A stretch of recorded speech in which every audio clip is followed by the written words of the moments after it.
কাকু কোথায় যাচ্ছ তুমি? তোর কাকিমার আনতে যাচ্ছি।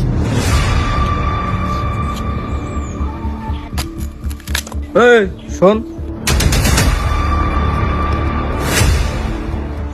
এই ছেড়ে তোর বলছি কি, এখানে রাজমিস্ত্রি বউকে নিয়ে কেউ কি পালায় চলে এসছে? কেন তুই কি ডারে? তোর বলতিবে। আরে আমি সেই রাজমিস্ত্রি যার বউকে নিয়ে পালিয়ে গেছে।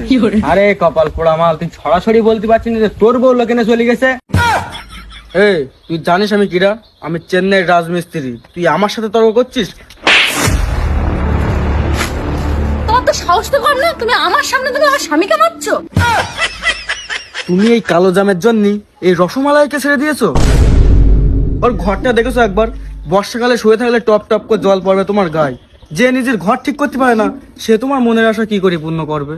আমার ঘরের দরকার নেই, তোমার মতো তো না। বিয়ে করি বাড়ি বউরে কি 9 মাস সময় বিদেশে কাটাই আসা। তোমার ছাড়া ও অনেক ভালো, ও সবসময় আমার সময় দেয়। আরে গিন্নি, তুমি ওর কথা রাগ করে না। ওর রাজমিস্ত্রি কাজ করতে করতে টেম্পার সব কমে গেছে। তো সাহস তো কম না, তুই চেন্নাইয়ের রাজমিস্ত্রির অপমান করছিস। বেশি দাদাগিরি দেখাবি না।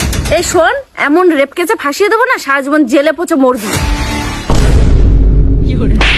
দাদা তাহলে আছে কোনো, তুমি লাঠি দিয়ে মারবা তো?